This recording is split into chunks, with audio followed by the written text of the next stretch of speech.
ฟังเป็นมันก็เกิดปัญญาเกิดความสนุกขึ้นอยู่กับความพอใจคำว่าพอใจตัวเดียวนั่น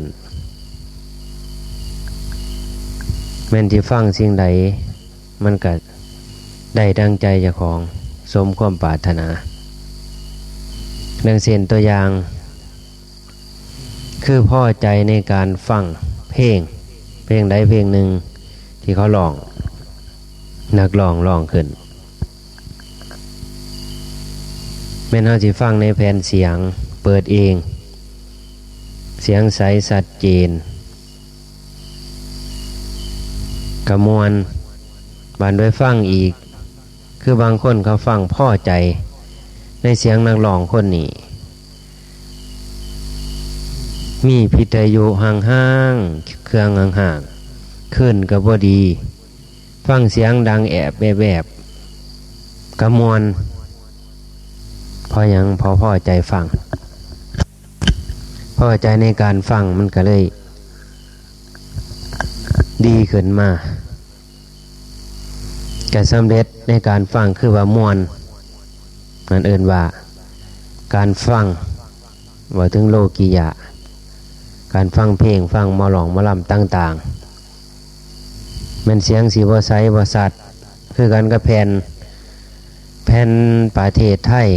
เรียกว่าแผ่นแท้เฮาฟังเสียงใสม่วนไปซื้อของลาวมาถ้าเป็นมีภาพนำของไทยมันสิใสของลาวบ่ใสแต่กันพอใจในตัวนักร้องตัวนั้นก็พอใจในการสิฟังพอใจในการสิเบิ่งมันก็ม่วนนั่นคือความพอใจ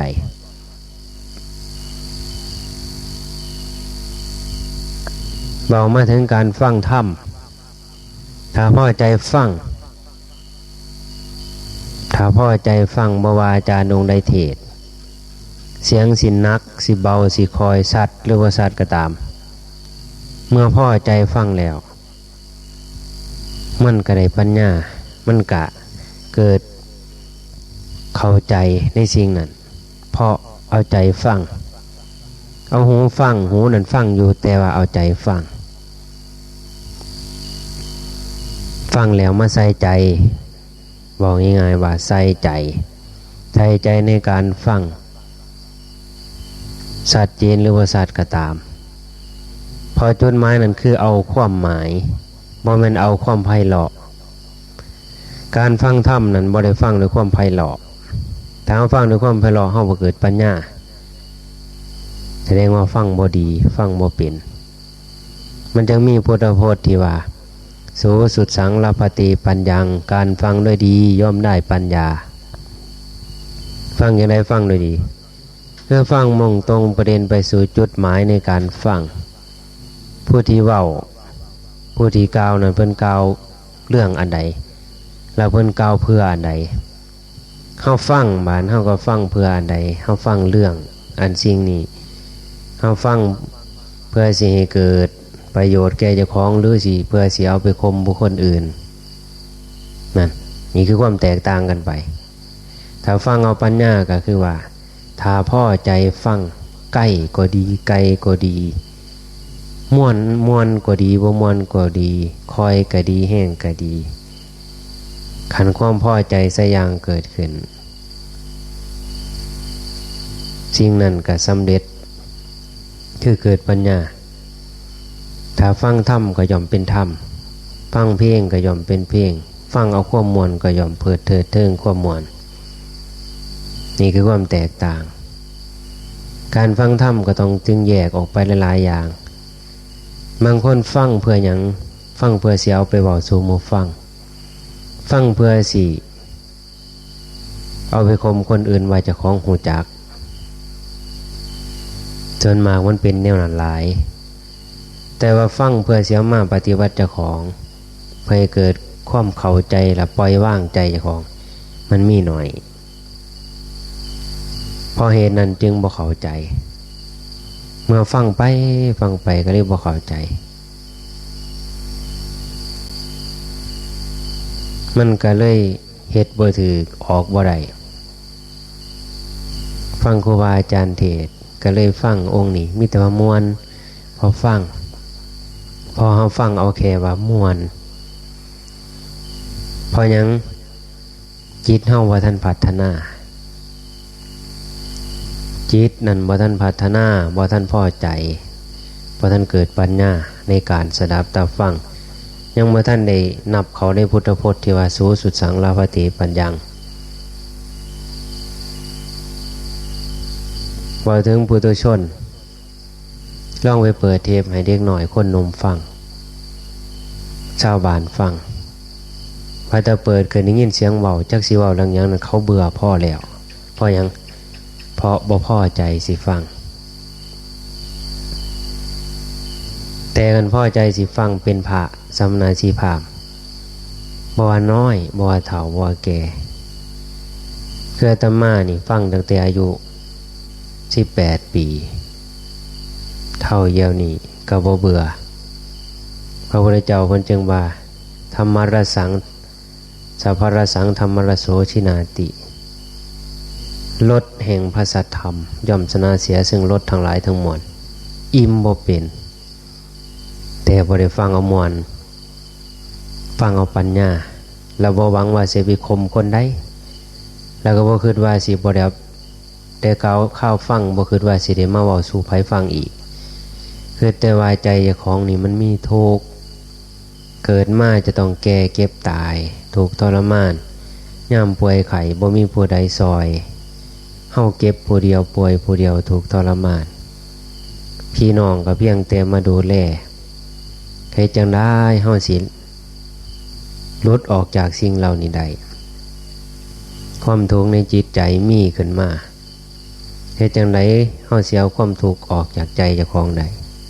นั่นจึงแสดงแวงหาในการฟังยังใส่ใจในการฟังนั่นนะ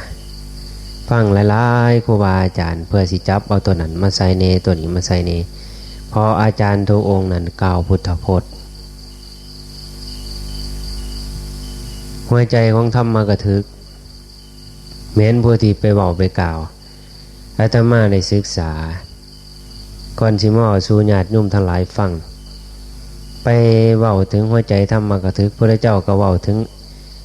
ว่าพระธรรมกถึกจะต้องแสดงธรรมไม่เห็นแก่ลาภจะต้องแสดงธรรมไม่ตัดลัดขาดความแสดงแดงไปตามลำดับหวังให้ผู้ฟังเข้าใจนั่นแหละหัวใจธรรมกถึกบ่ได้หวังแก่เงินทองบ่ได้หวังให้เห็นแก่หน้าชื่อเสียงบ่ได้หวังว่าเทศแล้วให้เขายกย่องสรรเสริญนั่นล่ะคือหัวใจธรรมกถึกแต่ว่าส่วนมากมันก็ติดอยู่นี่ล่ะผู้ใดก็ดีนักเทศจังว่ามันไปบ่รอดเทศเป็นเนก็ไปบ่รอดเพราะหยังลางเที่ยจำเอาความที่ครูบาอาจารย์แสดงล่ะไปเว้าสู่หมู่ฟังบ่ได้เอาไปใส่ใจเจ้าของเมื่อมาใส่ใจเจ้าของแล้วยิ่งฟังหลายมันก็เต็มอัดเข่ากิเลสก็พอกพูนขึ้นพัฒนาขึ้นคนรู้ธรรมกับคนเข้าใจธรรมเข้าถึงธรรมมันแตกต่างกันหูธรรมหูหลายก็เป็นพิษหลายแต่เข้าถึงธรรมแห่งเข้าถึงหลายกะเบิดปล่อยว่างบ่ได้หยังขันหูธรรมมิตรแนวสิได้ลาภสักการะชื่อเสียงได้ยศถาบรรดาศักดิ์คมคนอื่นก็ได้แล้วเห็นคนอื่นนี่สิเอาเขาสิเว้าดักใจคนจังได๋ก็ได้นั่นคนหูธรรมแต่คนเขาถึงธรรมบ่ซั่นยิ่งหูหลายยิ่งเบิดปล่อยว่างไปเบิดทุกอย่างเอาที่หมดปล่อยว่างสิ่งที่เป็นอกุศลนั่นล่ะคนเขาถึงธรรมลักษณะมันเริ่มเหตุจากการฟังเพราะเหตุนั้นจึงว่าคนส่วนมากเขาก็บ่ค่อยสนใจในการฟังเพราะยังพอปัญญาบ่ถึงพวกเฮาทั้งหลายนี่คือกันถ้าฟังบ่เป็นฟังบ่ดีก็เฮาก็เหมือนกับชาวบ้านทั้งหลายเหมือนกับปุถุชน คนน้ำไปด้วยกิเลสพุทธเจ้าว่าไปเปิดในเล็กน้อยฟังมึงที่ล่ะไปเปิดให้พวกเขาบ่เคยฟังเข้าในปัญญังภาษาเว้าซื่อๆฟังแล้วก็บ่เชื่อเพราะหยังพอปุถุชน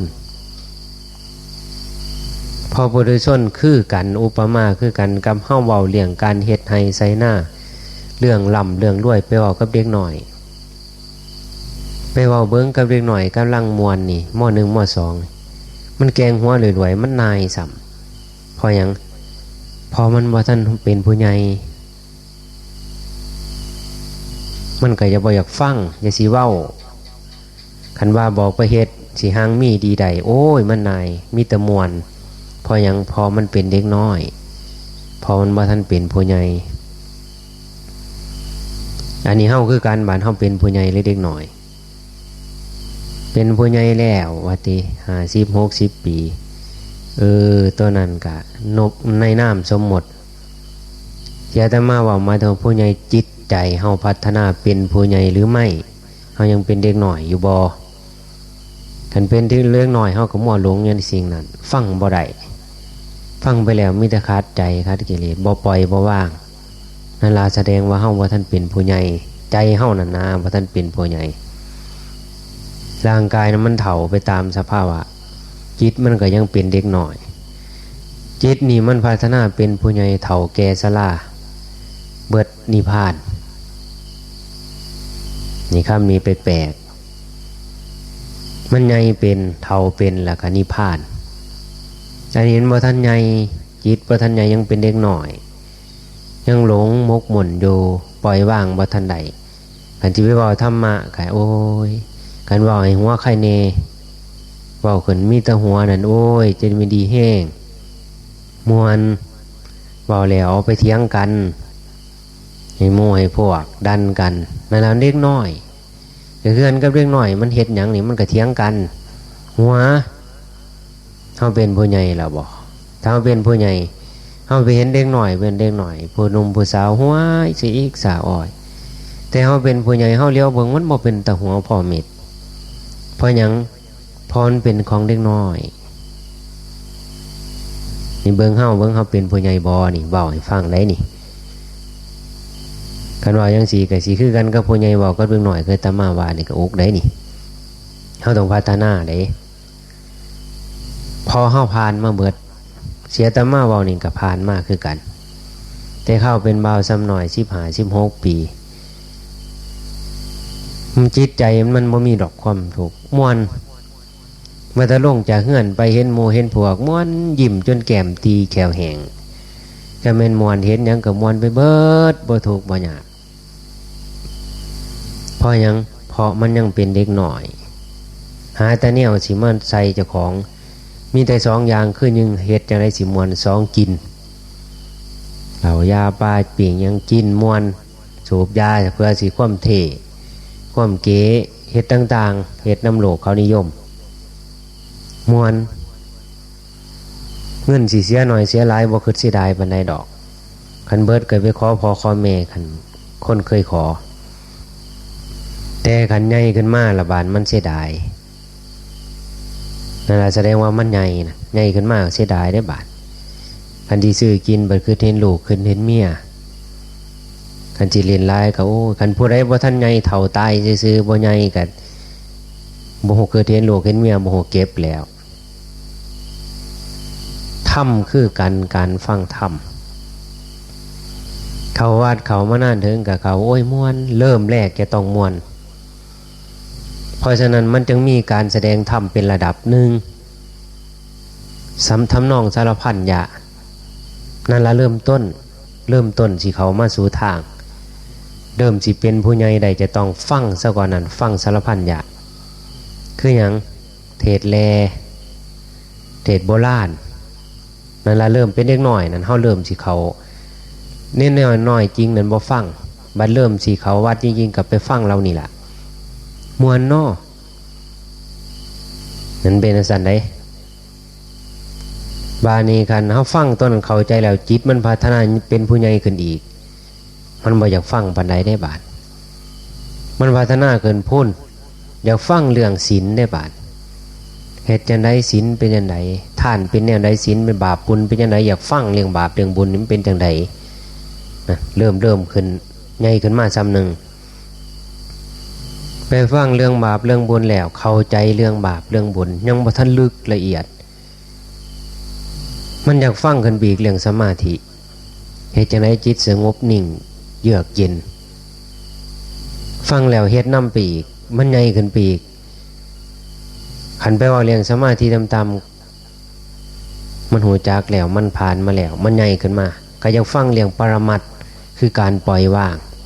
แค่จังได๋เจ้าของสิหลุดไปจากวัฏสงสารบ่กลับมาเกิดย่านทุกข์ยากลำบากนั่นจิตมันเท่าแร่บาดนี้เท่าแล้วสิปล่อยวางเขาสิไปสู่หาทางเข้าสู่นิพพานเบามานี่แล้วเข้าใจบ่บู้นี่ยากอยู่ได้นี่พอเขายังไม่ทันเป็นผู้ใหญ่อีกแล้วนี่มันบ่เข้าใจนี่สิเว้าถึงบาปกรรมมาเกิดไปสู่นิพพานนี่แล้วเลยสิปล่อยวางใจนั้นปล่อยบ่ได้พอมันบ่ทันเป็นผู้ใหญ่ยังเป็นเด็กหน่อยยังมวนการเล่นอยู่แต่สิปล่อยถิ่มบ่ด้วยสิได้คือเด็กหน่อยไปว่ามันฟังเว้าเรื่องร่ำรวยมันก็อยากรวยคือกันนั่นล่ะแต่ว่ามันอดเล่นบ่ได้อดกินบ่ได้ก็คือกันกับเฮากันว่าว่านิพพานังปโยโหตุว่าซื่อๆแต่ว่ามันบ่ทันเป็นผู้ใหญ่คันสิปล่อยมันก็ปล่อยบ่ได้ก็คือเด็กน้อยสาธุให้ข้าพเจ้ารวยเด้อแต่ว่าแห่งบ่ฮู้จักเก็บจักอดจักออมนั่นมันเป็นจังซั่นให้จังว่าให้เฮาพัฒนาในการฟังมันเป็นขันเด้เป็นขันถามเบิ่งใจเจ้าของเบิ่งนี่เฮาเป็นผู้ใหญ่ซำใดนี่เด็กน้อยตั้งแต่จาก1ปีไป50ปีไม่รู้เรื่องการฟังไม่สนใจจาก10ปีไป20ปีอุปมาได้นี่ว่าอุปมาสนใจการฟังเทศน์บัดนี้จังสันจังสีโอ้ยม่วนแห้งเว้านิทานม่วนจาก30ปีไป50ปีหาศีลหาธรรมเรื่องบาปเรื่องบุญเรื่องคุณเรื่องโทษเริ่มเห็นเข้าโค้งบาปกรรมคุณโทษต่างๆทั้งหลายทั้งมวลนั่นจาก50ปีไปหาช่วงปลายเสียอายุสิเบิด60 70 80เรื่อยๆเริ่มหาทางเข้าสู่นิพพานเริ่มบ่อยากฟังได้บาปบุญกันไปว่าเรียกว่าโยมทานอย่างนั้นนะได้บุญทานอย่างนี้ได้บุญบ่อยากฟังว่าเฮ็ดจังไดใจเจ้าของสิหลุดออกนิพพานสิบ่ได้กลับมาเกิดย่านความทุกข์ความยากความลำบากทุกข์ยากลำบากเด้มันเป็นขันนี่ใจเฮาซ้ำใดอย่างนี้เฮาเบิ่งเอาได้นี่เห็นใจเจ้าของบ่ล่ะอย่างนี้นั่งเว้าให้ฟังนี่ซ้ำใดน่ะ10ปีหรือ20ปีอย่างนี้ฮะมันต้องพิจารณาได้นี่อาตมาเว้านี่บ่แม่นของเล่นได้นี่เว้าตามพุทธพจน์ว่าสูสุดสังลปฏิปัญญังเพราะฉะนั้นจึงว่าสิไปบังคับให้เด็กน้อยมาฟังเทศน์มันก็ฟังบ่ได้พอมันเป็นเด็กน้อยจิตคนนั้นจิตมือเจ้ามันก็ยังเป็นตามขันเท่าซื่อๆแต่ว่าจิตถ้าจิตเฮาเท่านั้นก็คือสิไปสู่นิพพานรายระดับในบ้านปุถุชนเหมือนกับคนจาก20ปีไปหา20ปีปุถุชนก็คือเราเป็นคนธรรมดาปุถุชนกัลยาณชนนี่คือกันกับปุถุชนนี่เว้าเรื่องธรรมะบ่เข้าใจกัลยาณชนอยากเข้าวัดเข้าว่าเล็กๆน้อยไปตะทานเสียมารักศีลกับรักษาศีลกับบ่ได้เท่านั้นกัลยาณชนอริยชนนั่นไปเอาศีลเอาธรรมหาศีลหาธรรมขึ้นสู่โสดาบันเป็นขันธ์ได้นี่จาก30ปีได้บาท30ปีไป50ปีโสดาบันไล่ขึ้นไปเป็นขันธ์เขาทำวัดคู่มือนี่แล้วนะนับเป็นจำพวกได้4จำพวกแยกออกเป็น8อิติปิโสภควานะยาที่ทางได้แก่บุคคลเหล่านี้คือ จัตตาริปุริสายุคานีอัฏฐาปุริสาบุคลานั่นนับเป็นคู่ได้4คู่พระโสดาบันพระอนาคามีพระสกทามีพระอนาคามีพระอรหันต์แยกออกอีกเป็น4เป็น8จำพวกนั่นอริยส้นได้นั่นนับจาก50นับจาก30ปีไปหา50ปีนี่ว่าให้คิดนี่เบาความหมายจิตใจนั่นขันหอดไป50ปีไปกะมอไปหาเขาสู่นิพพานพระอรหันต์จิตใจมันสิพัฒนาเป็นขันแต่เฮาสิพัฒนาปานนั้นหรือไม่อาตมาเว้านี่ส่วนมากยังแต่20ปีหา20ปีนี้มวนเอาแต่มวนน่ะนะฟังมวนเด้ขน้อยมวนแต่สิเว้าเรื่องศีลสมาธินี่โอ้แกงหัวเด้มันต้องฟังได้ฟังเข้าใจให้เข้าใจในการฟังเพราะฉะนั้นเฮาบ่เข้าใจในการฟังมันก็พัฒนาบ่ขึ้นมันปล่อยว่างบ่ได้มันเอาถิ่มบ่ได้มันเป็นเด็กน้อยอยู่กำลังมวนซื่อๆนี่มันเป็นสันใดธรรมะคือกันจิตใจคนคือกันนั่นล่ะพระพุทธเจ้าว่าการฟังด้วยดีย่อมได้ปัญญาย่อมมีปัญญาฟังแล้วใจเฮาสิพัฒนาเป็นขั้นขึ้นไปมอเข้าสู่นิพพานมันก็สิบ่แม่นสิน้อยๆศาสตร์ได้นั่นเริ่มต้นตั้งแต่ปุถุชนเป็นล้านๆโกรธศาสตร์เป็นกลับไปสู่กัลยาณชนอีกจาก10ปีมา20ปีคือว่านี่เป็นอีกเป็นกับอีกจาก20ปี30ปีขึ้นไปเป็นอีกเจ้าเท่าไรแสนโกรธกับจาก30ปีไปหา50ปีอีกบาดนี้จักเท่าไหร่นับบ่ได้ถ้าจาก50ปีไปนั้นเห็นแล้วอันหูจักบ่เฮิงอย่างน้อยก็ไม่เกิน7ชาติเพิ่นว่าหรือบางครั้งกรรมมาเกิดเมืองมนุษย์อีกครั้งเดียวก็นิพพานเป็นสันใดนั้นเว้าถึงจิตใจได้นิมบ่ได้เว้าร่างกายแต่คนเว้าเรื่องนี้ยากผู้สิเข้าใจนำเพราะจิตใจเฮาว่าท่านพัฒนาเฮายังเป็นเด็กน้อยเข้าใจว่าเจ้าของเป็นเด็กน้อยอยู่บ่ได้ยะนี่ฮะเจ้าของเป็นเด็กน้อยได้นั่นถ้าบ่คือฟังจังซี่ล่ะนี่มีผู้เข้าใจอาตมาว่าบ่นี่ถ้าเจ้าบ่เข้าใจก็เหมือนกับเจ้าไปเว้ากับเด็กน้อยเบิ่งมื้ออื่นว่าลูกหลาเฮ็ดให้เฮ็ดหน้าจังซั่นจังซี่มันสิสนใจบ่พอมันบ่เข้าใจแม่นบ่แม่ใหญ่เด็กน้อยก็ยังว่านี่ล่ะหมู่เจ้าก็ยังเป็นเด็กน้อยเข้าใจบ่อาตมาเว้าเมื่อใดเมื่อเจ้าบ่เข้าใจนั่นแหละเจ้ายังเป็นเด็กน้อยบ่แม่นร่างกายนี่ได้เว้าจิตนั่นมันเป็นเด็กน้อยยังไกลต่อทางนิพพานมันยังเด็กน้อยแห้งไกลโขเด็กน้อยมันบ่เข้าใจเรื่องว่าสิหังสิมีดีได้อยากร่ำอยากรวยเป็นเศรษฐีน่ะบ่เกี่ยวไปเว้ามันก็บ่สนปัดคนไวๆแล่นไปหาเหรียญอันนี้คือกันนี่ถ้าสิเว้าเรื่องศีลสมาธินี่โอ้ยพอหยังก็พอมันยังเป็นเด็กน้อยในถ้ำได้นี่เว้าถึงถ้ำเด็กน้อยในถ้ำถ้าใจเฮาพัฒนาเป็นผู้ใหญ่สิ่งที่อาตมาเว้านี่มันบ่แม่นท่านเป็นผู้ใหญ่พร้อมสิเป็นผู้ใหญ่บ่ท่านเฒ่าซ้ำบ่ท่านนับบ่ท่านใดท่านเข้าใจเรื่องนี้ก็เริ่มเป็นผู้ใหญ่มันเป็นขันฉะนั้นคนจึงแตกต่างกันเด็กน้อยอีหลีกับหวยสิไปเปิดมันสิฟังเข้าใจเพราะมันบ่ยังฟังบ่ได้ขันสิใหญ่ขึ้นมาซ้ำนึงก็ฟังเข้าใจบานขันใหญ่เป็นเบาขึ้นมาก็เข้าใจเรื่องศีลเรื่องธรรมเริ่มจากหังอยากมีอยากดีอยากได้นั่น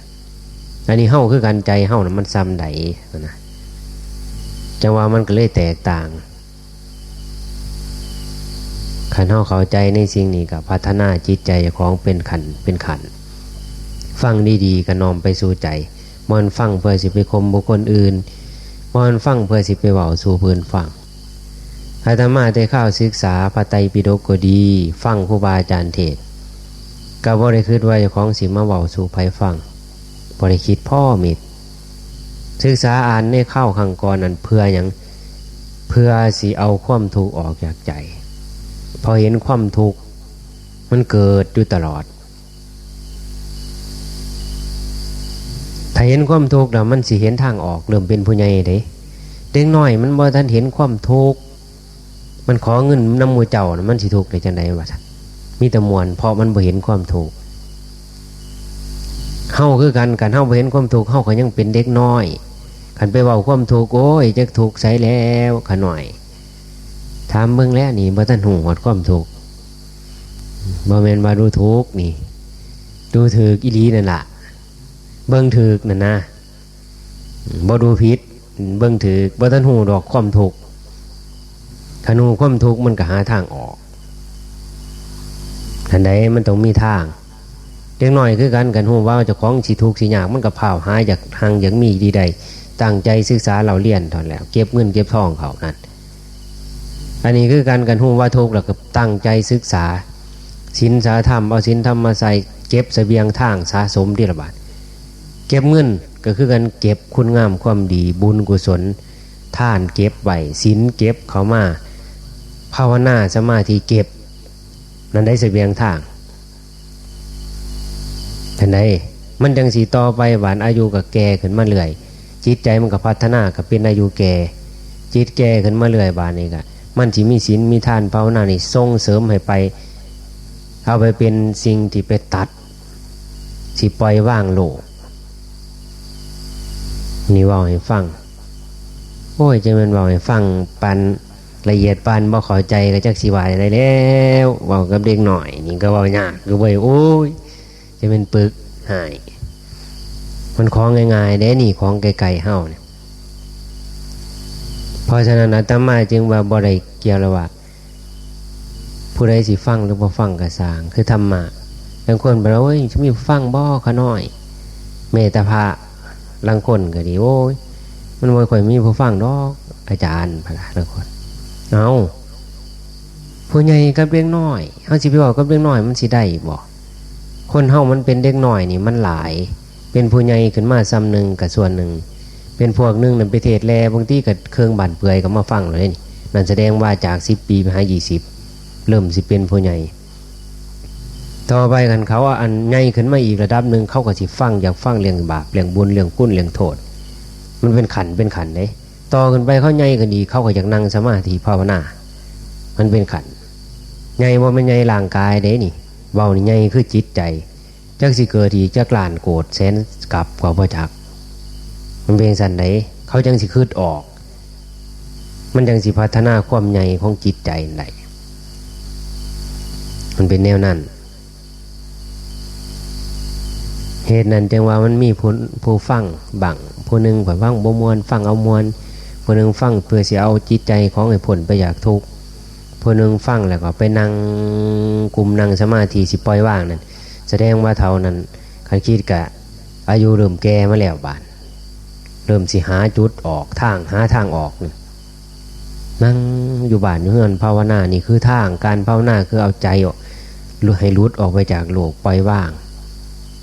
นั่นคือทางที่จริงๆแล้วชื่อใจเอาใจออกได้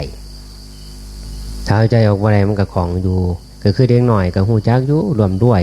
เห็นเขาขี่รถเก๋งจะเป็นเพิ่นรถซ้อนนำเขาโอ้ยอย่าโกแต่ว่าไปขอเมอย่าขี่รถมาใส่โกไปกุมขอเมบ่เก็บมันบ่เข้าใจพอมันยังเป็นเด็กน้อยเฮาคือกันนี่เฮายังเป็นเด็กน้อยเฮาก็ต้องพัฒนามันซ่าการภาวนาจังซี่คันพอใจในการภาวนามันก็เฮ็ดได้ถ้าว่าพอใจตัวอย่างเดียวมันก็ข้านสิเฮ็ดนะมันเป็นแนวนั้นพอใจการฟังพอใจในการมาจำศีลภาวนามันต้องอาศัยความพอใจถ้าพอใจแล้วก็เฮ็ดได้ทุกอย่างเอาให้ฟังซ้ำนี้ละมื้อนี้เอาละซ้ำนี้ก็บ่เข้าใจดอกเดี๋ยวเบิ่งนั่นโอ้ย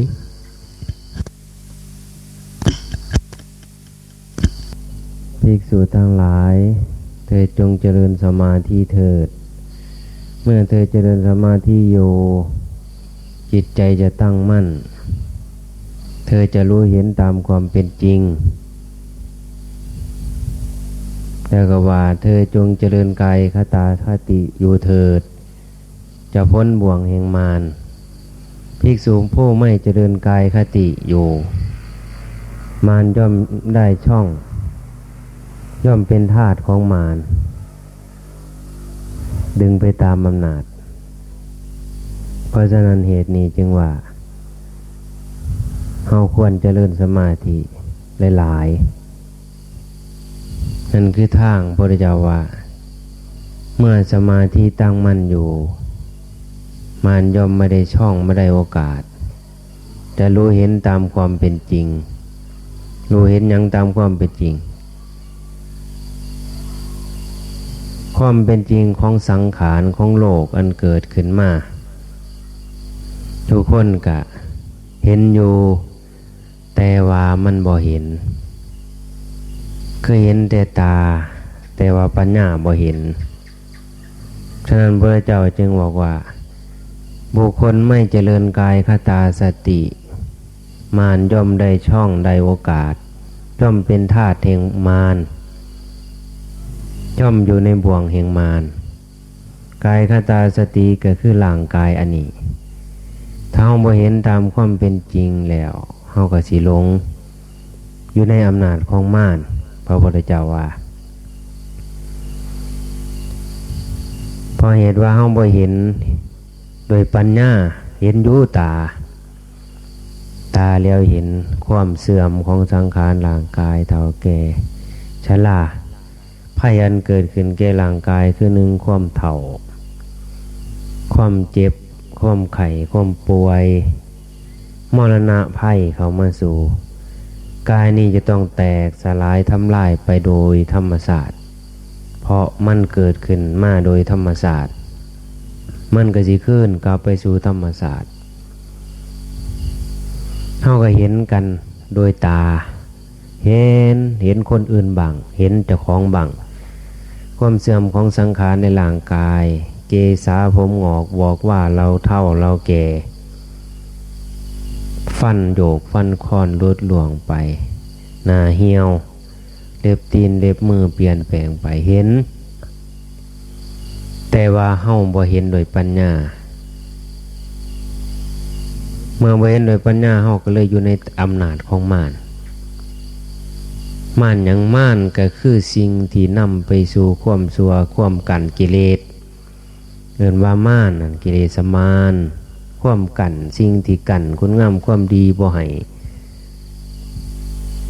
จิตใจเฮาพัฒนาสูงๆไปเอิ้นว่ามารเพราะเหตุแห่งว่าภิกษุทั้งหลายเธอจงเจริญสมาธิเถิดเมื่อเธอเจริญสมาธิอยู่จิตใจตั้งมั่นเธอจะรู้เห็นตามความเป็นจริงเฮาขี้คร้านพอสมควรสิเฮ็ดสมาธิเพราะเฮาขี้คร้านนั่นเองจึงบ่เห็นตามความเป็นจริงเฮาก็หลงอยู่ในอำนาจของมารมันสิมมันได้โอกาสนั่งบ่ข้าวมันก็มุดมัดหุ่นหวยคิดฮอดบ้านฮอดในฮอดหน้ากิเลสสมานเขาเยาะเขานิ่งสวงนั่งบ่ข้าวตีงก็แควกมันอดบ่ได้นั่นได้ม่านนั่นล่ะม่านเฮาบ่เห็นอยู่มันแห่งบ่เห็นปัญญาน่ะมันบ่เห็นนั่งอยู่ก็อดตีงบ่ได้ต้องมีหม่องแนวบายแนวตีงก็แค่ๆนะนั่งไปนี่ปวดแข้งปวดขากัดอดปากอดแก้ปากบ่ได้เลี้ยวเบิ่งผู้นั้นผู้นี้มู่อยู่เรื่อยขันโมสีเลี้ยวเบิ่งเจ้าของก็ทำทานั่งไว้เจ้าของนั่งเถียงขันสิงตาหน่อยเบิ่งหมู่บ่ติงรับตาก็เจ้าของก็ติงเพราะหยังเพราะมารเข้าว่าท่านหูม่านได้นี่เขาในใจเพราะฉะนั้นเมื่อจิตใจไม่ตั้งมั่นก็ย่อมไม่รู้เห็นตามความเป็นจริงเขาบ่รู้เห็นตามความเป็นจริงเขาจึงวิ่งเต้นแล่นแสวงหาเครื่องถูกมาใส่เจ้าของเ เฮาทั้งหลายจะเกิดแก่เจ็บตายทุกข์ทรมานโรคาพยาธิจะเกิดขึ้นแก่เราแต่พวกเฮาก็ยังแสวงหาความเกิดความแก่ความเก็บความตายพวกเฮายังแสวงหาพอเฮาบ่ฮู้ตามความเป็นจริงบ่ฮู้ตามความเป็นจริงพอใจเฮาบ่ต้องมั่นพอปัญญาบ่มีเห็นอยู่แต่มันบ่เห็นโดยปัญญาเมื่อบ่เห็นโดยปัญญาแล้วเฮาก็อยู่ในอำนาจของมารมันย่านหลุดไปในอำนาจของมันก็ซิมกระตะนังลงบ่ข้าวขั้นนอดๆเนี่ยจักไม่แนวหยังมาไตนี่เล่านี่คือเอิ้นว่ามารกระตะนังลงขันรับตาลงมันคิดได้โลดความคิดจังมาแต่ใสคิดเห็นนั่นคิดเห็นอันนี้นั่งรับตาลงของเที่ยวไว้ทั้งขางคือจังมันไว้ดีหรือบ่ดีก็ต้องมื่นขึ้นมาเบิ่งใหม่คันมีคันดอกไม้อยู่เฮียงข้างกันนั่งไปแล้วก็คือจักจัดดอกไม้เอาไปจับใหม่ดับบ่เข้าก็มาเบิ่งอีกจัดใหม่เพราะเหตุแห่งมารมันบ่ให้ใจตั้งมันเพราะมันย่านเห็นมันคันมันเห็นมันแล้วมันสิหลุดมันเข้าโดนใจเฮาก็เลยบ่เห็นตามความเป็นจริงและเฮาก็เลยมั่วแสวงหาความเกิดความแก่ความเก็บความตายแสวงหาสิ่งที่นำมาซึ่งความทุกข์เขาจักอยู่ว่าอะไรนี่เจ้าของว่าเจ้าของแสวงหาความเกิดความแก่ความเก็บความตายฮะเขาจักอยู่ว่าอะไรนี่โหจังไหนล่ะหวานโหคือว่าเอาถิ่มเน่นั่นเพราะมันบ่เห็นพอมันบ่เห็นติล่ะนั่นละคือเฮาบ่มีปัญญาจิตบ่ตั้งมั่นเพราะเหตุแห่งว่าจิตใจไม่ตั้งมั่นสมาธิเฮาบ่มีนะฉะนั้นจังพระเจ้าจึงบอกว่าภิกษุทั้งหลายเธอจงเจริญสมาธิเถิดเมื่อจิตใจตั้งมั่นแล้วเธอจะรู้เห็นตามความเป็นจริงนั่นแหละจังว่าอาตมาบอกถึงว่าสมาธิพานั่งพอเห็นเฮาขี้ข้านนั่งลังที่เฮาค้านเบื่อพอม่านมันโดนใจเฮาก็เลยบ่เห็นตามความเป็นจริงมันเห็นบ่ได้พอหยังพอม่านนั้นมันเข้าสิงใจไว้มันบ่เห็นเฮาก็จึงออกมาจากบ่วงของม่านบ่ได้เพิ่นจะว่าภิกษุไม่เจริญกายคตาสติย่อมตกเป็นทาสแห่งมารย่อมได้โอกาสได้ช่องแล้วเธอจะต้องเดือดร้อนใจในภายหลังเพิ่นจะว่าภิกษุเธอจงหวิดเรือนี้เรือที่เธอหวิดแล้วจะถึงเร็วจะถึงฝั่งเธอจะข้ามโอคะข้ามบ่วงใดเธอจงมีความเพียรเผากิเลสอยู่เถิดแล้วเธอจักเป็นผู้ไม่เดือดร้อนใจในภายหลังนั่นบ่ธรรมดานี่ความเพียรแปลว่าดูเผากำมานเผากิเลสแล้วเธอจักเป็นผู้ไม่เดือดร้อนใจในภายหลังเฮาสิบ่ลำบากเดือดร้อนใจในภายหลังนี่บ่ทันฮู้ดอกเว้านี่ก็บ่ทันจักบ่ฮู้ดอกว่าเจ้าของสิเดือดร้อนใจในภายหลังบ่จักอยู่เพิ่นว่าแต่ว่ามันบ่จักพอใจยังไม่ตั้งมั่นนี่จังว่าอาตมาภาพฝึกสมาธิเป็นยังฝึกว่าที่ว่าบ่แม่นสิมาฝึกให้หมู่เจ้าแล้วเห็นผีสางนางใหม่บินเบิบขี่ขึ้นนกนี่เด้ค่อยบ่เอาแล้วบ่สนับสนุนการเห็นผีสางนางใหม่เห็นเทพบุตรเทวดาเห็นศาสนาศาสตร์เก่าสลังตัวนั้นมันบ่แม่นทางมันยังของนั่นก็เป็นม่านเอาบ่วงของข้อไว้คือเก่าพระพุทธเจ้าสอนนั้นบ่ได้บอกแนวนั้นเพิ่นสอนให้พุ่นเบิ่งใจของเจ้าของเบิ่งจิตของเจ้าของเฮาเห็นจิตบ่ใจของเฮาเห็นใจเฮาค้นหาตัวตนแล้วจะไม่มีตัวตนถ้าเฮาเห็นตัวตนปรับเฮาสิบ่เห็นเฮาสิมันสิบ่มีตัวตนถ้าบ่เห็นตนของตนแล้วก็สิมีตนอยู่ลำไปถ้าเห็นตนแล้วจะบ่มีตัวตนอัตภาพร่างกายทั้งหลายทั้งมวลแล้วนั้นถ้า ถ้าเห็นตนคือเห็นจิตไว้ไงภาษาหนึ่งหย่อก็มาเห็นจิตเห็นจิตเห็นใจของเจ้าของจิตใจเฮามันฟอกวอกแวกขนาดใดมันดื้อเหมือนกับลิงติ่นล้นดูกระซับกระสายบิ่งแล่นกับหน้ากับหลังมันบ่อยู่ซื่อๆจิตเพราะหยังเพราะมีเครื่องกลุ่มลุ่มจิตให้กระซับกระสายเรียกว่ากิเลสแต่ว่าม่านดึงจิตไปสู่อำนาจต่างๆมันเป็นสันเด้นั่นละสิ่งที่ทำให้จิตใจกระซับกระสายวิ่งเต้นถ้าจิตใจตั้งมั่นสมาธิเฮาทำให้จิตใจตั้งมั่นเมื่อจิตใจตั้งมั่นแล้วจะรู้เห็นตามความเป็นจริงบ่ได้ว่าเฮาสิรู้เห็นว่าจิตนี่มันกระซับกระสายไปนั่นเพราะแห่งอำนาจของม่านของกิเลสเครื่องกั้นบ่ให้บรรลุคุณงามความดีเหล่านี้มันสิกั้นไว้เมื่อใดจิตใจเฮาบ่ตั้งมั่นมันยังกระซับกระสายบิ่งเต้นแล่นบุญไหว้หุนหวยมุดมัดอยู่นั่นใจเฮาบ่ตั้งมั่นเฮาก็ยอมเห็นตามความเป็นจริงคำว่าตามเห็นตามความเป็นจริงมันเห็นผีสางนางใหม่ได้คือเห็นความเกิดขึ้นเห็นความแก่ความเฒ่าความชราความทุกข์ในจิตใจทุกข์ในสังขารนี่มันทุกข์มันยากลำบากทุกข์อยู่ลำไปเฮาเห็นอยู่แต่เฮาบ่ได้เห็นโดยปัญญาเดี๋ยวนี้มันเห็นตานั่นเลี้ยวเห็นโพดไปก็ว่าเห็นแต่ปัญญามันบ่ทันเห็นพอจิตใจยังไม่ตั้งมั่นถ้าจิตใจตั้งมั่นมันเห็นแล้วมันก็สิหาทางออกไปสั่นเด้หาทางออกเพื่อสิหลุดไปจากหันพระพุทธเจ้าเพิ่นจึงว่าให้เจริญกายคตาสติแล้วเธอจึงไม่จะพ้นจากบ่วงแห่งมารมันจะได้ไม่ได้ช่องไม่ได้โอกาสบ่วงแห่งม่านของข้อไว้บ่ให้หนีก็คือกันกับคนเฮานี่ล่ะร่างกายอันนี้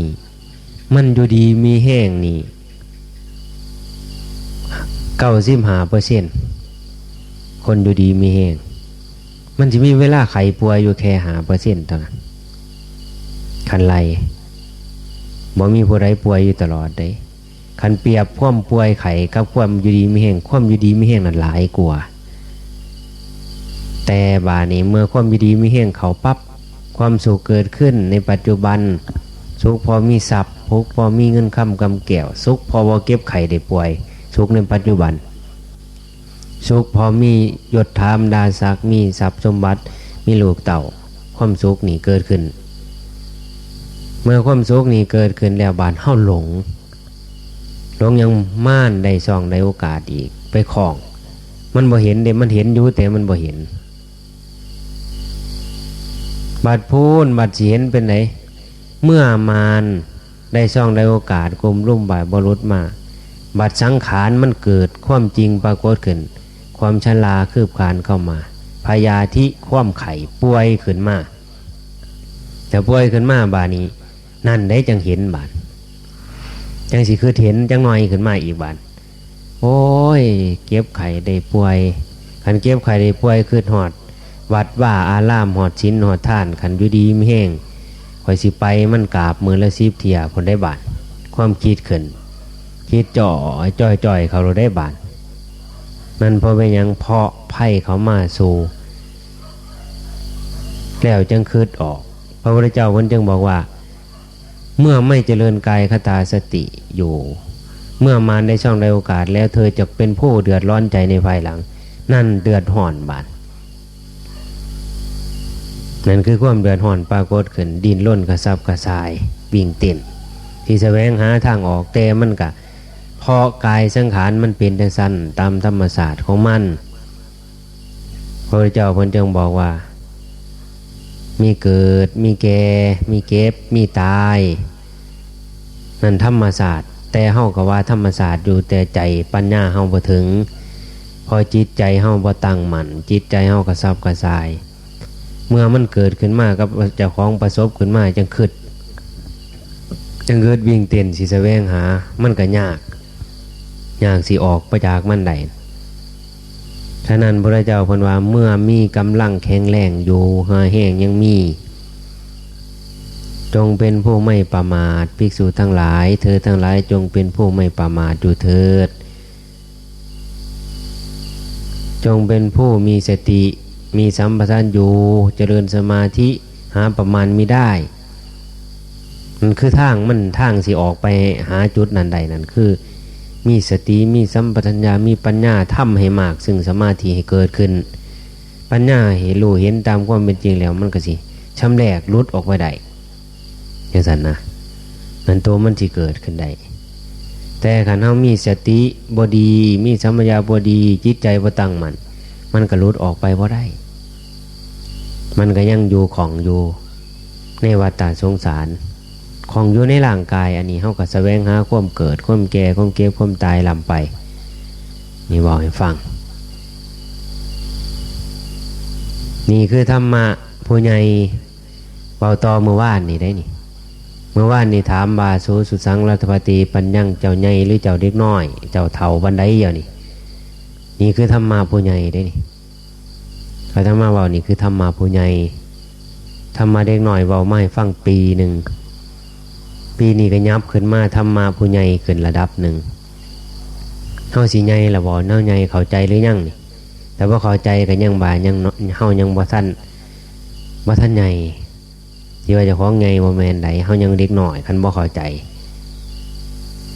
ธรรมะผู้ใหญ่ก็แนวนี้ธรรมะผู้เฒ่าก็อีกแนวนึงบาดมันสิยับขึ้นไปเป็นขันนี่เว้าต่อเมื่อวานถ้าตามใดเฮายังบ่ทันเข้าใจเที่ยตามมาเว้านี่ก็แสดงว่าเฮายังเป็นเด็กน้อยไกลโคไกลแห้ง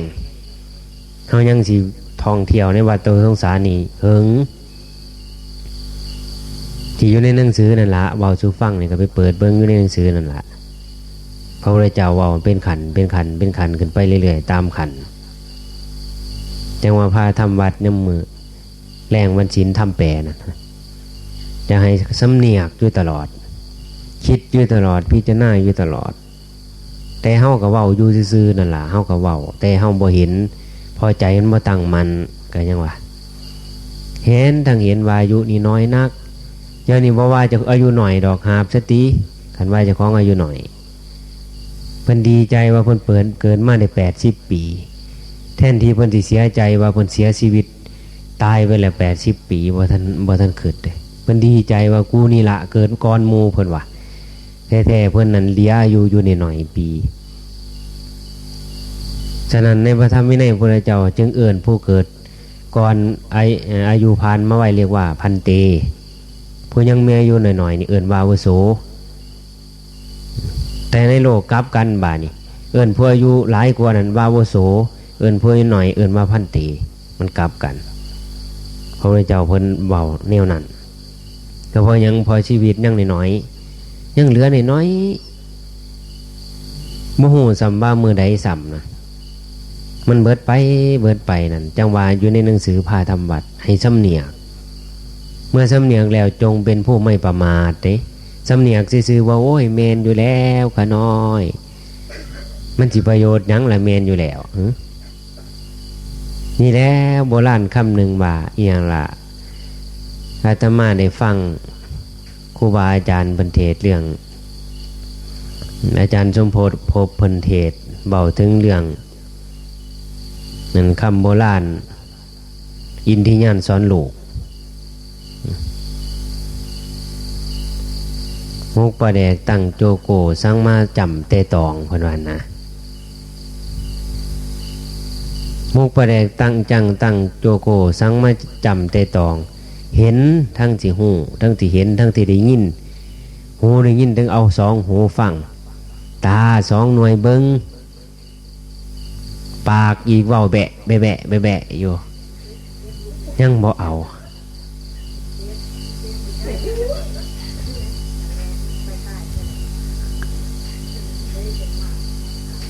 มันเคยมามันผ่านคู่มือ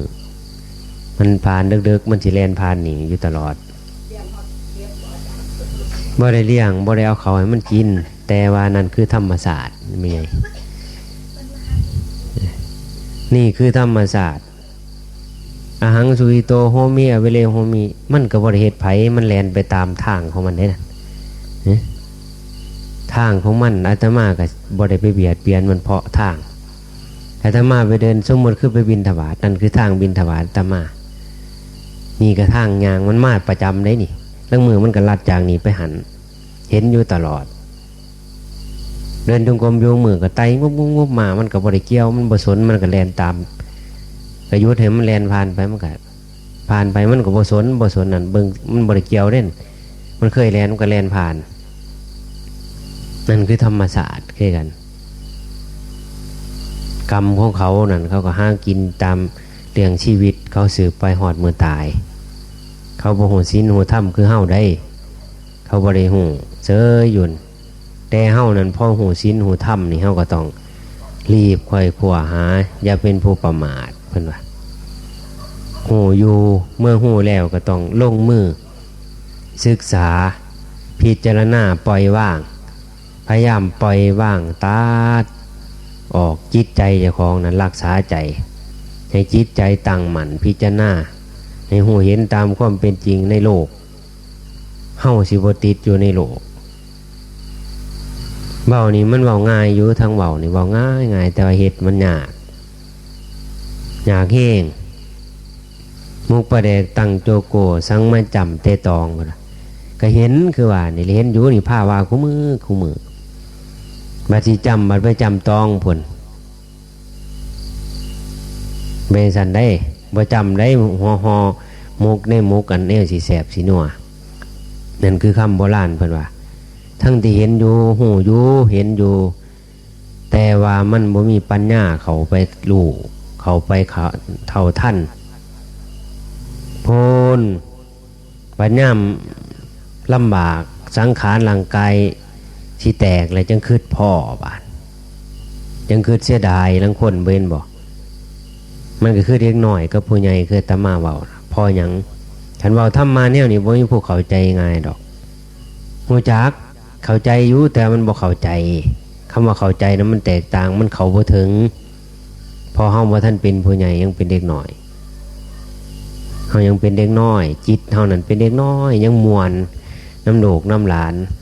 มวนสนุกหัวยิ้มสบายยังบ่ท่านคิดหาทางสิลดไปผลเมื่อไพ่เกิดคุกคามความชราคืบคลานเข้ามาร่างกายคืบคลานเข้ามาสั่นโดดดาวแล้วโอ้ยจังสิย่อมือน้ำมูสาธุขันเฮาแข็งแรงเฮาก็สิไปน้ำอยู่เพิ่นว่าบัดแข็งแรงเพิ่นบ่ไปบาดเป็นสันใดเพราะหยังนั้นม่านมันก็คล้องใจไว้อุ้ยอย่าไปท้อไปยังผลเขาจ้างเกี่ยวเขา200ผลสิไปเฮ็ดหยังไปโศกหญ้าวัดให้มันเสียเวลายังไปโศกไปผล200ผลใดนั่นไป2 มื้อก็ได้300 400มื้อละ150 3 มื้อ2 มื้อก็มันไล่มันเห็นเบิดตัวเงินมันก็แม่นอีหลีนะม่านมันว่าได้มาแล้วบาดนี้แทนที่สิเอามาให้ซื้อกินบ่กล้าอีกได้บาดมันบ่ต้องซื้อกินดอกแพงไปนี่วิตามินใส่ถุงนี่มันอิ่มมันพ่อคือเห็นเงินยามได้โอ้ยจะเป็นดีใจบ่คิดว่าจังน้อยเจ้าของสิตายรีบใส่หนอทางเสบียงทางสะสมหนอมันบ่ได้คิดได้มันหยาดคันว่าสิไปทานน้ำเพิ่นว่าซั่นบ้าคันเว้าขึ้นโอ้ยเฮาก็บ่มีที่แล้วว่าซั่น20 บาทก็เทิงหยาเบซั่นได้พอหยังพอมันหยาดหลุดออกจากบ่วงมันย่านบ่ได้แล่นน้ำกลงัวกลข้วยบ่ได้ย่านมาทุกข์ยากลำบากอีกมันหัวควนเติบม่านนะอยู่ใต้อำนาจของม่านสิกันแจงบ่ให้คนเฮ็ดคุณงามความดีบ่ธรรมดาเด้แม่ตั้งแต่พาสงฆ์องค์เจ้าคือกันนี่สมมติคันอยู่ดีมีแห้งแข็งแรงจังซี่ร่างกายลำสันแข็งเหงือแข็งแห้งร้องมึงไปยังคือลูกหลานหมู่เจ้าตั้งแต่สิบวชนี่ว่ายากคันเจ็บไข้ได้ป่วยเบิ่งลูกหลานเจ้าคือจะบวชโดยได้บานโอ้ยบวชบนบวชบ่บอกยากมันยานมันตายร้องป่วยมึงไปหาพอทานนั่นโอ้ยบวชกันมาบวชตายว่าสันบวชเบสันได้นั่นพอม่านมันบ่ให้ออกมาโอ้ยอย่าไปยังหาล่อเล่นน้ำหมูมวน ขันบวชเขามาสิมานั่งสมาธิโอ้ยปวดขาเป็นรอยได้หนินั่งไปเป็นอัมพาตเป็นรอยเขาให้นอนมือ1 8 ชั่วโมงกลางคืนสิมาตื่นขึ้นมานั่งกลางคืนมาเฮ็ดหยังมันทุกข์ยากทรมานลำบากขันมาแล้วเห็นขันว่านั่งดีก็คือจังเห็นนั่งตอดเงาอยู่ไผก็ดีเพิ่นว่าคือจังบ่เห็นลื่นเฮาดอกเว้ยนั่งแน่มันเว้าไปเบิดได้น่ะมันซิมขันว่าดีก็คือจังนั่งตอดเงาอยู่บ่เห็นเพิ่นบินเหาะเบิบๆให้เฮาเห็นคือยังบ่ลื่นเฮาดอกเว้ยนั่นม่านทางนั้นได้นี่สิ่งเหล่านี้มันกันไว้มันซิมม่านมันซิมมันสิบอกโอ้ยเฮ็ดซ้ำนี่ก็ดีละบุญเฮามันหน่อยบุญเพิ่นหลายเพิ่นเฮ็ดเอาเพิ่นว่าได้บานม่านมันว่าเพิ่นมีบุญบารมีหลายเพิ่นเฮ็ดได้เฮาเฮ็ดบ่ได้ก็เฮ็ดซ้ำบ่เฮ็ดได้นี่ละมันว่าเฮ็ดไปไว้หลายกว่านี้ท้อมันว่านั่นมันซิมเข้าไปอีกมันกันไว้ทุกอย่างบานย่ามเจ็บไข้ได้ป่วยมาพูนบานพาสมุดเฒ่ามาพูนจะคิดออกย่ามป่วยมาไปเล่นไก่ตีไปจุดปองไฟแตกใส่มือบวมหรือถือเจ้าของเก็บแล้วจึงคิดออกบานนี่ขาหักเพ่ๆอยากภาวนาขึ้นได้บานมานั่งมันก็ปวดขาที่บานนี่ความเป็นจริง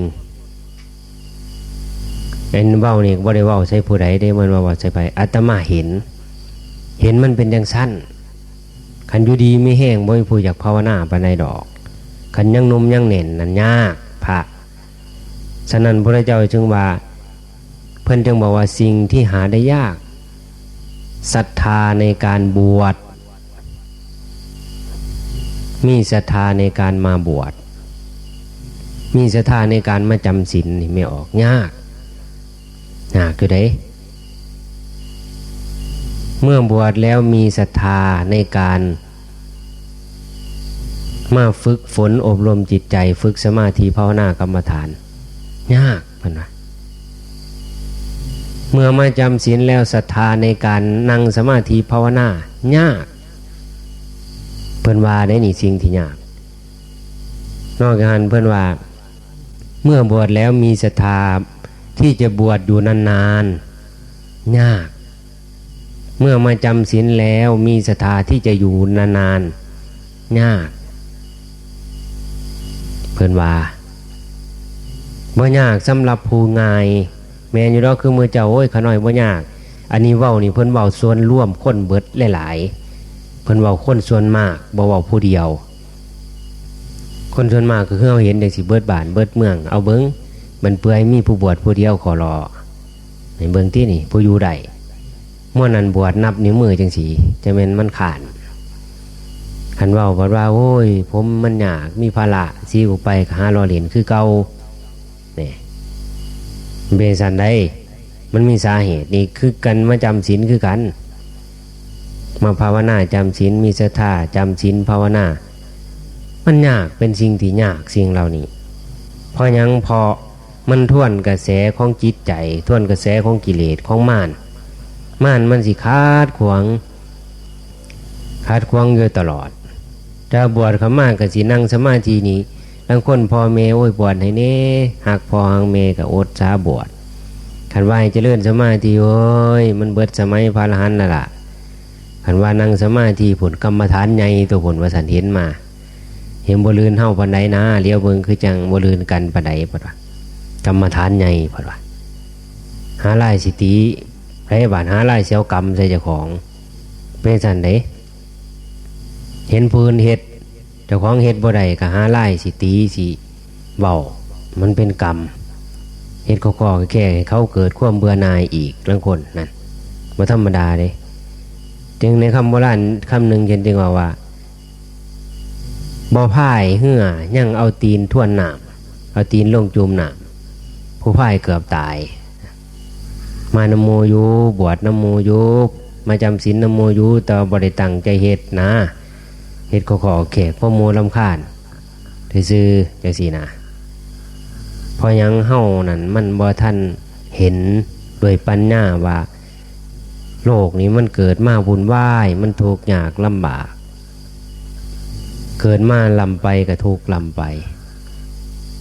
ทุกข์หยังทุกข์ในสังขารร่างกายคันถามอย่างนี้บ่ฮู้ดอกทุกข์ฮู้อยู่เพิ่นว่าแต่เพิ่นยังบ่ฮู้จักคันถามว่าฮู้อยู่เพิ่นว่าได้เว้านำซื่อๆดอกฮู้เพิ่นยังบ่จักจักอยู่บ่ทุกข์นั่นมีผู้จักอยู่บ่ทุกข์อาตมาว่าบ่มีผู้จักเฒ่าๆก็สร้างเคยมีลูกศิษย์อยู่นำอาตมาเว้าเรื่องทุกข์ให้ฟังเขาถามแต่ข้าวยมเพิ่มหม่วงอาจารย์ถูกอันใดก็หน่อยคือบ่เห็นอาจารย์ว่าถูกคือยังเห็นยิ้มแย้มแจ่มใสเบิกบานอยู่ก็ได้ถามว่าคุณถูกบ่คุณหูจักถูกบ่ผมบ่ถูกได้ล่ะผมสบายดีอยู่นี่คือกันนี่สบายดีอยู่บ่ถูกแล้วละแลน้ำงัวน้ำข้วยเขามาถามสิให้อยู่นั่นงัวแม่นั่นนะอัน10,000 กว่าบาทเพิ่นเห็นอยู่ตัวเงินสิได้มันบ่ถูกได้นี่มันบ่เห็นนอนทุกข์อย่างนี้เพิ่นบ่ฮู้ว่าเพิ่นทุกข์คันเว้าแค่จ้อเขามาบ่ต้องเว้าทุกข์ละเอียดเว้าแบบเด็กน้อยเว้านี่บ่เห็นบ่ทุกข์นั้นลุกขึ้น